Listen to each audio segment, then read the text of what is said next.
I'm going to jump script because I have my script written for me by a very, very special guest. But before the evening starts, and thank you John Gartland and Kevin and John to provide our opening entertainment. What I'd like to do is thank everyone here tonight for a very, very special occasion. Check-ins, very colourful and technicolor, ongoing and present-day history. And I'd like to thank everyone that's come tonight to support this very special event. And being a special event, many of you probably know each other. And if you don't, I hope that we are drawn together tonight by a common love of checking and a common understanding of the level of hospitality, not just provided by our staff and our wonderful band, but the hospitality that's provided by each of you to everyone else. And it also makes it so much worth it for us that we are welcomed by you when we come in our bar. So that's a very special occasion. A very special occasion to acknowledge, but more importantly, I'm going to introduce Mr. Kevin Cummings. And Kevin has been a wonderful friend of mine over the years, and we've enjoyed many Sunday afternoons talking about many, many things. And Kevin is one of those gentlemen that he writes and he observes and he takes in and he creates the most wonderful stories of real life, real people, real issues, and more importantly, he does it from his heart. And what I might do is I can hear a lot of background noise. Maybe just during this next hour we can really focus on the people on the stage, because it's quite distracting to hear a high level of background noise when we're trying to talk. So what I'll do is maybe we just stay silent. We can hear ourselves first.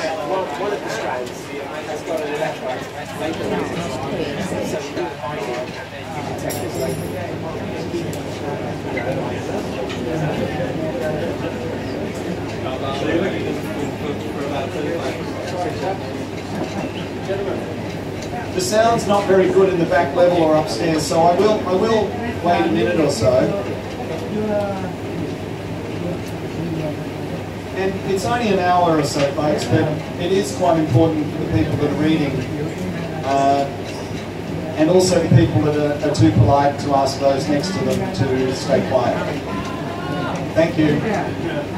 And be a little bit impolite and give the people who are chattering and not paying attention the opportunity. We've got some chairs out the side there. Might be a bit better. Kevin, how are you feeling? I was a little nervous, and then John Gartland gave me his breath mints, and I'm feeling much better now. I'm feeling good, feeling good. Would you take breath mints from John Gartland? It seemed like a good idea at the time. Fisherman's friend. See, whatever I find wrapped up in a fisherman's friend packet or a tic-tac-toe packet, I wouldn't believe a real confectionery. No, I'm feeling good. I see a lot of friends and some friends I haven't seen in a while, so it's a good day. Can I also just say we've got some very special guests here tonight. We haven't expected them to be back so soon. I think we just give a little bit of a round of applause to Mama Noi, who's, I think, sitting over there. There's Mama Noi back in 1960. Look at the hairdo. And a very, very special guest. I've lost track of him. The gentleman in the red shirt, standing next to Erwin, who's just lifted his hand, is Uncle Watt.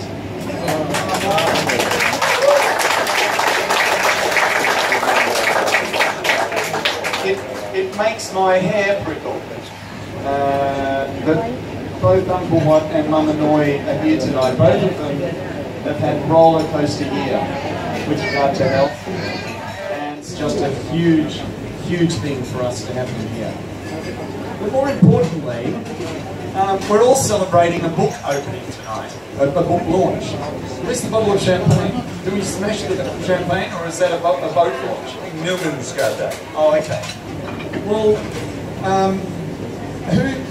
we've got books for sale in the corner, but how did you come up with the concept of a book about check-in? And more particularly, the title, Bangkok Beat. The title is an interesting story for me anyway, because I wanted to pay homage to the old Beat Hotel in Paris, where a lot of the artists of the day used to hang out, and also a little bit to John Gartland's The Mamba Hotel. And so I was with Jim Newman one day, and I said, you know, I need a title for a book, and I want to have the word beat in it, because, you know, for the Beat Hotel in Paris, and, you know, a lot of books have Bangkok in it, so I wanted Bangkok in there, so I wanted the word beat, and I wanted the word Bangkok in the title. And Newman goes, how about Bangkok Beat? And I thought, yeah, why not? So that's how the title came about. It was as simple as that. I think it's fair to say that Bangkok has a beat, and we're part of it. Absolutely, absolutely. And the other thing that we've all been, you might see it there, the copy that's here, I wasn't able to get a spotlight on it, but in the lobby area and in the entrance alley, please take a look at a fabulous piece of artwork. And that's the artwork that has been used as the cover of the book.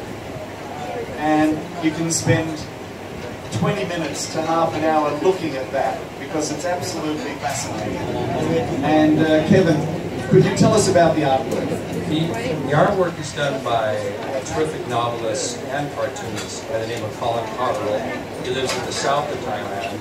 I wrote this book completely backwards. I told Colin I had an idea for a cover. He says, well, what have you got? And Colin had never read anything I'd ever written. He's too busy having fun down in the south of Thailand. So he said, well, send me some of your pieces. I need to get a feel for you. And I told him kind of what I wanted for the cover. And I sent it back, and I thought it was so brilliant that I thought, now I got to write a book. So most people write a book and then get the cover. I got the cover and said, shit, I got to write a book. So that was the process. I think it's a wonderful cover, and I think you can spend even more than 20 minutes looking at it. Colin Cotterill, by the way, is a wonderful novelist. If you haven't read anything by him, seek him out. He writes the Dr. Series series set in Laos, among many others, and the Jim Jeree series set in Chiang Mai and South America. Kevin, the cover art really is also very special, because the focal point of that incredible piece of action, and as a kid you used to look at these exploded books of how warships used to operate, or how spaceships were made, and every integral little piece was there, and you used to spend hours watching it. But the focal point is the door of check-in, and you've featured something that's no longer there. And that art was done prior to the sign, a famous sign being taken off. Tell me, out of script, tell me a little bit about your recollections and the story of the sign and how that has really come into the storyline. Well, the sign is pivotal not only for the cover, but really the history of the Check-in 99, because that is exactly where I chose to start, because to this day it's just incredulous to a lot of people that sign was taken down. As I told Chris, in my small town in California, if you had a sign like that, you would get you're right. I would get historic landmark status, and you would get a monthly stipend to have a sign like that. So the fact that it was removed, nobody could believe it, and it was like a soap opera when it finally did come down. And then on top of that, then we recently had the tunnel in the back, so it's like all around us, the sign goes down in the back, in the front, and the tunnel in the back, and yet somehow Check-in 99 keeps surviving. It's because of this guy here. I'll tell you a little side story. We didn't believe that the sign would go. My wife and I were pretty confident of using our connections to keep it. It was an historic sign. It was at least 1/4 inch aluminium, and this was pure aluminium. When I eventually had to take it down, it gave up such a fight. We used the engineers from the Amari Hotel with cutting torches, and she wouldn't give up easily. And when it went onto the ground, we took the light boxes off, and then we found the original signage. It was still in immaculate order as painted. And there are photographs, and that's all it reminded me of. I wasn't able to save it because the court hearing was going to take place. We were going to go before a court the next morning, and I had to do it, and nobody bothered to help me move it, lift it, take it away, store it, sell it off. And all I can say is if you buy aluminium teaspoons from Big C, it's probably part of the aluminium teaspoons, because I think it went to the smelter. The other thing that Kevin mentioned is that the front was, the reason the sign went was to make way for the Bangkok bicycle path. And the Bangkok bicycle path had stencils of bicycles painted on that footpath out there, which you all must agree makes an ideal cycle path at night, particularly. But anyway, we were the reason that the cycle path hadn't been successful. So we saw today that the Crown Prince had had a huge, they closed Whipperverdi Rangsit Road today, so the alternate cycle path that the 40,000 cyclists could use, I think 40 turned up today. But anyway, I think cycling is going to take off in Bangkok very soon. For the back, I had a very special relationship with the tunnel in the back, particularly the people who used to live and set up a restaurant on my fire escape. And if anything, I'm pleased for one thing, that if ever a fire did occur, it was most likely to occur with the boiling fat and the gas cylinders outside our fire exit than anything happening inside. And Kiko and Music of the Heart used to very often compete with a delightful midget bar girl that sang positively the worst karaoke I've ever heard in my life. And they used to turn the music up and compete with Music of the Heart at night. And other people that have gone into history are the 60 girls that used to live upstairs in the accommodation that's blocked off. Imagine 1 o'clock at night, the noise that would come through and reverberate like a guitar box. They had a lot of resilience. And all those stories, the people, the sign, the tunnel, the stories, the girls, they're gone. Live on in Bangkok Beat. And thank you, Kevin, for documenting that incredible bit of social history. Kevin, the beauty of Isa. Could you tell me about the beauty of Isa?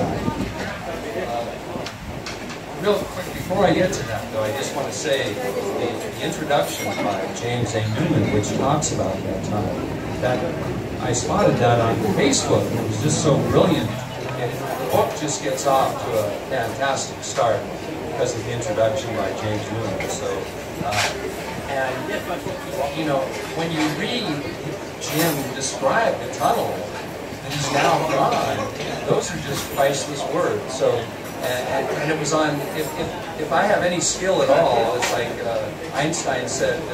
His only skill was that he was curious. I was curious that Jim could write something that good, put it on Facebook, and not realize this needs to go someplace better. So that's the introduction to Bangkok Beat. Thank you, Jim. Yeah, it's just wonderful.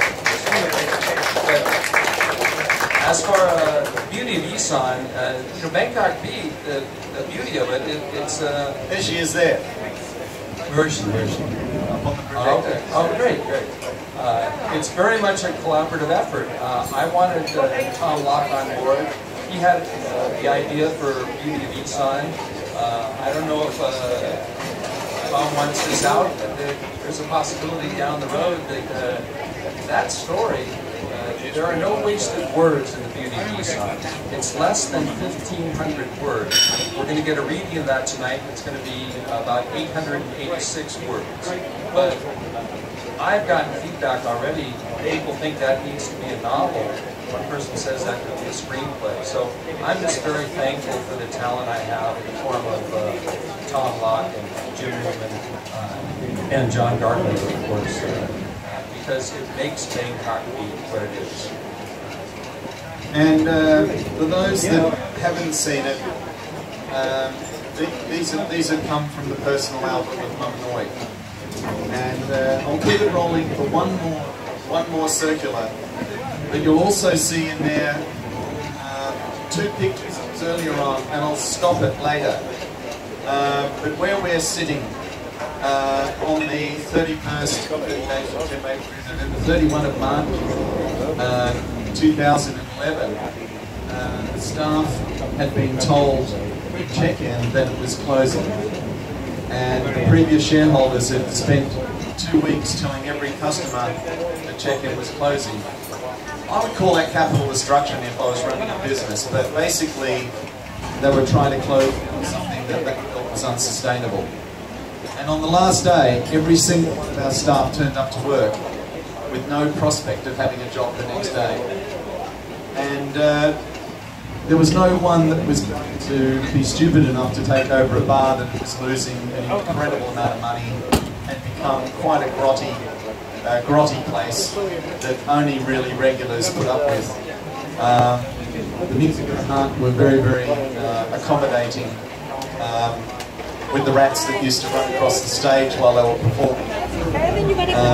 The leaking roof that we used to have plastic bags under that particular arch going into the girls' changing room. And when we really looked at what the cause was, we were very, very pleased to turn the water off. The girls upstairs, we evacuated, we got them out because that wasn't right. Over a period of 2 years, we turned this from being a Technicolor pickup joint with an awful name and some sort of differentiation that was different from everywhere else it wasn't, and it had no sustainable future.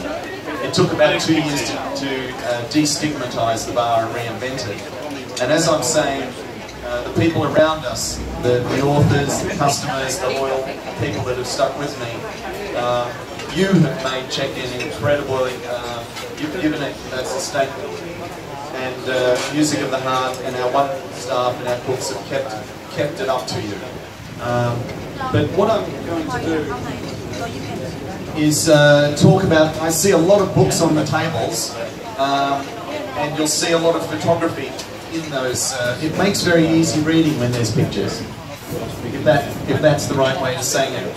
Kevin, could you tell me a little bit about the photography? I was very lucky with photographers.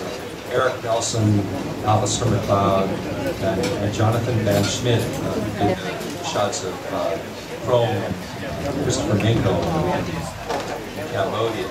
But Eric Nelson and Alistair McLeod are just pros, and they bent over backwards to help me with high-resolution shots, and there are over 52 photographs, black and white photographs in Bangkok Beat, and by my estimation, 40% of them have a check-in 99 angle. So I'm just so pleased to have the acquaintance of both Eric and Alistair. They're both here today. Jonathan's not here because he's in Cambodia, but you know, the books, I mean the pictures make the book, and I'm biased, but I think this is a book that pick up 10 years from now might interest. Kevin, I've been following the wonderful social media comments amongst the little clan of authors and creatives, and they're talking about a Bangkok Beat too. What's all this about? I'm usually not into conspiracy theories, but I think that's a conspiracy theory. But that is a conspiracy theory, but could you allude to the fact that what's being told in this wonderful book is just a fraction of the real picture? That is absolutely true, and I think when I look around this room, though, I see at least a half a dozen capable people picking up the ball, and I would love to contribute. And right now, I'm really enjoying Bangkok Beat 1, and there may be talk of Bangkok Beat 2 down the road, but it won't be tonight. Well, I could open up a bit of a challenge.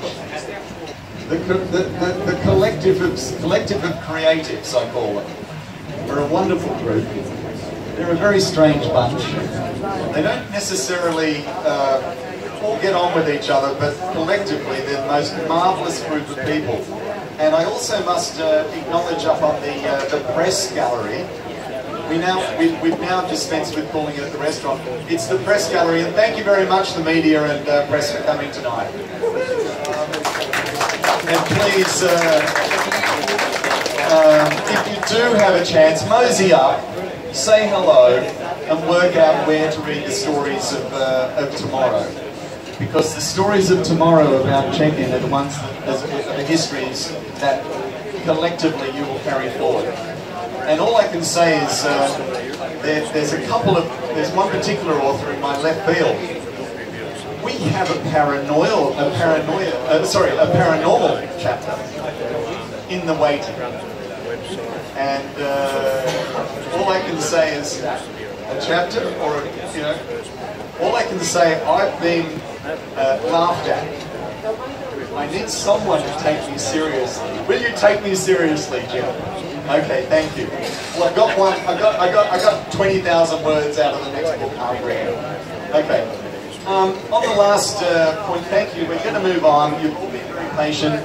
Sorry, yep. And what I'd like to do is move on because you've all been very patient. Please order up. But we've got 2 special awards today, and we've got a giveaway after that. So, Kevin, could you please let me know who the award winners are? Absolutely.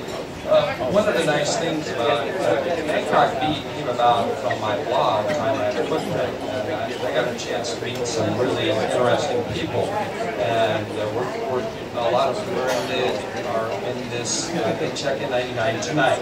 But we're going to give a special gift to 2 of them right now. And the first one I'd like to call up was 4-time Hawaii champion, that means female Muay Thai boxing champion. Her name is Melissa Ray. I like to call her Melissa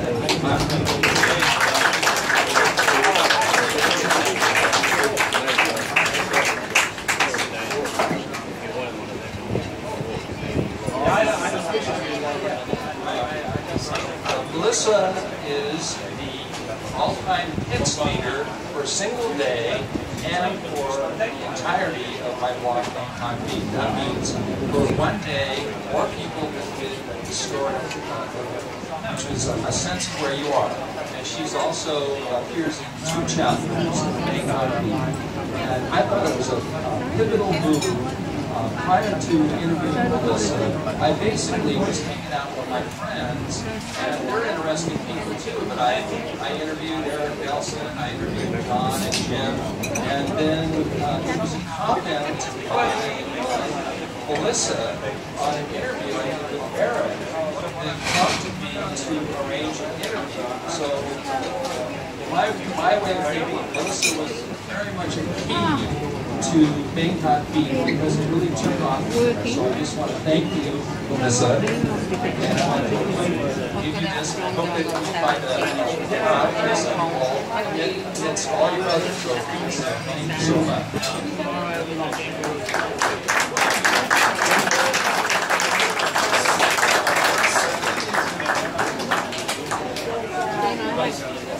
So many books. And fortunately my father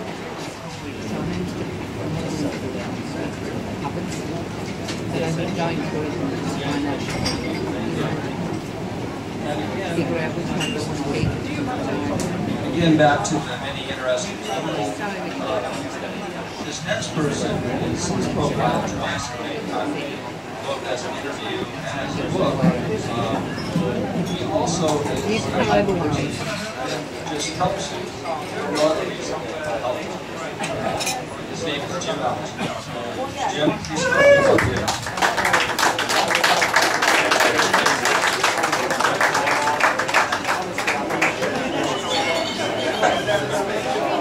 Thank you, Calvin. Good luck with the book.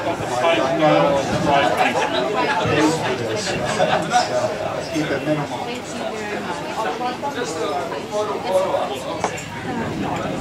I did all the things, yeah.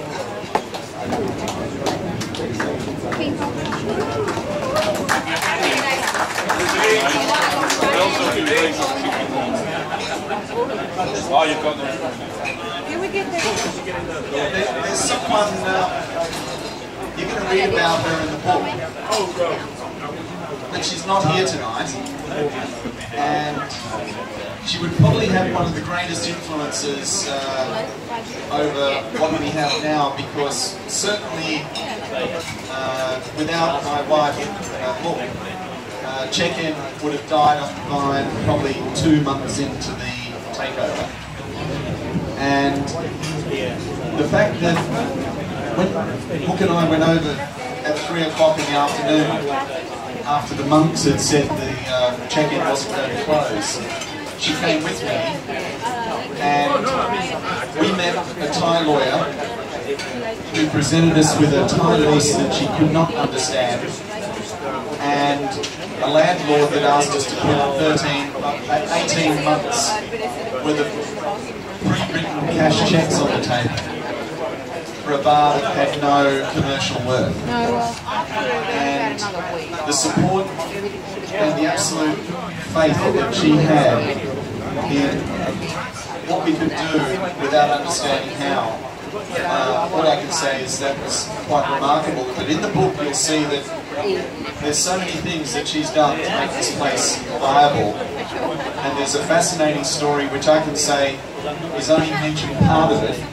Catch the dramatisation from me as to really what went on with I visited for a potential close down. But tonight, Hook's a full-time immigration inspector, and she's right now in Swanepoel running the East Zone. And if ever you come through Swanepoel and you do recognise her face, say hello to her. She's not customer facing at all. In the bar, she'll sit in the corner. She knows exactly what's happening everywhere. But all I can say is without her, and without her incredible sense of judgment, and it's fair to say, you know, my dear friends in the back room would also support me, it just wouldn't work. And how naive of me to take over a place like this when the failure rate for foreigners running bars is running at 90 to 95%. How naive, but how wonderful they did it. How wonderful that we've done it, and how wonderful tonight that you've joined us. What I'd like to do is now introduce some very, very special people. But before I do that, could I just have a quick acknowledgement and round of applause for my wonderful staff who make this place happen.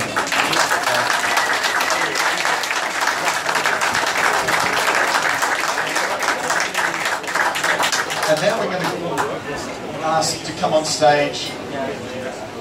I just run out of words when I try to describe them, superlatives. The amazing music of the heart. I've been following them for 15 years, and it's so wonderful to take over the caretakership of a wonderful place like this, but more importantly, to have the incredible support and dedication to Check-In that Music of the Heart has provided to us.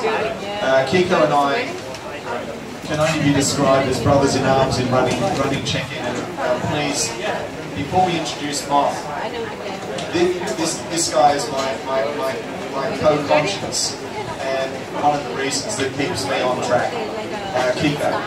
And more importantly, just acknowledge that Kiko is part of Music of the Heart. He's someone that helps run this place and run it well. Can I please ask Music of the Heart to come out?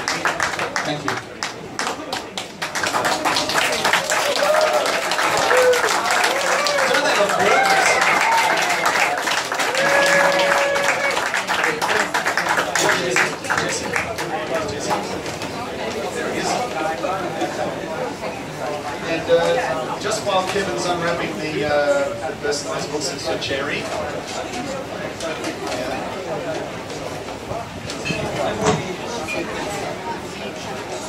That's for Grace. April.